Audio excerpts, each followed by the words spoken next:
Medium Cool is one of the famous American films directed, written, and shot by Haskell Wexler. Wexler was known as a cinematographer of documentary films. Not surprisingly, Medium Cool produced in documentary style under a historical event of a Democratic National Convention in 1968 in Chicago. It focuses on the main protagonist, John Hasselis, who is a cameraman in a TV news company.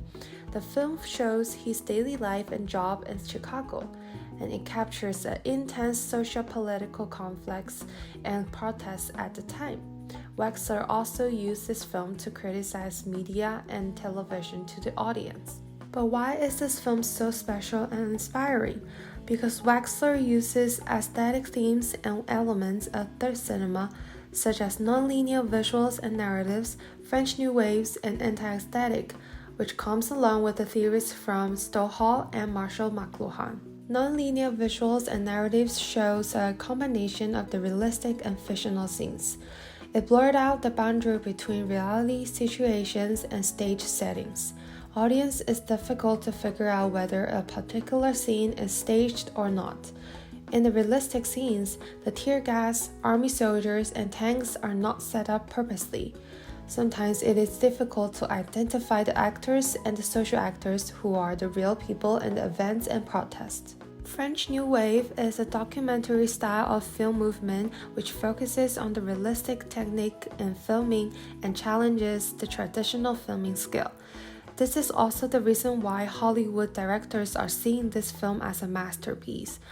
Wexler uses portable filming sets such as handheld camera, natural lighting, and simple costumes. He did not put too much time on the mise-en-scène and cinematography. Instead, he paid attention to the content he's filming. This technique leads to the direct cinema, which is also a style of documentary filming that records secretly without anyone notice the presence of the camera.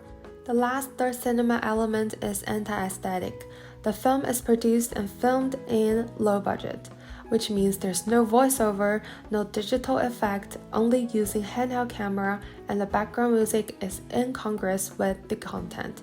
It also used some real shooting places to evoke audience feelings and emotion, such as the conventional stadium, the street with protesters, and the real building and rooms in Chicago. Wexler did not build any shooting studio for filming in purpose. As mentioned before, Stowell and Marshall McLuhan's frameworks are deeply connected with the film as well.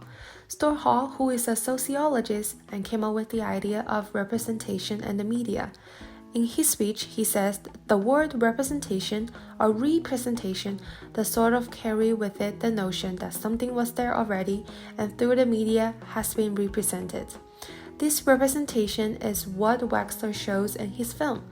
He uses a TV cameraman figure to deliver a social and political events that happen in Chicago. The cameraman is representing what was happening in 1968 to the audience. The message conveyed through media and television can depict the impersonal of news reporting and emphasizes the impact of media coverage. Marshall McLuhan is a well-known philosopher and media theorist who came up with the hot and cool media. In his definition, the hot media refers to pictures and movies that are in high quality, which have less audience involvement and easy to understand. And the opposite, cool media refers to television and speech that are in low quality, which needs more audience attention and is hard to watch. After this theory came out, Wexler got inspiration from McLuhan by criticizing how TV, which is the cool media, is affecting the audience recognition and the political movement happened at the time he was filming. By blurring the realistic and fictional scenes together, he combines the hot and cool media, resulting in naming his film Medium Cool.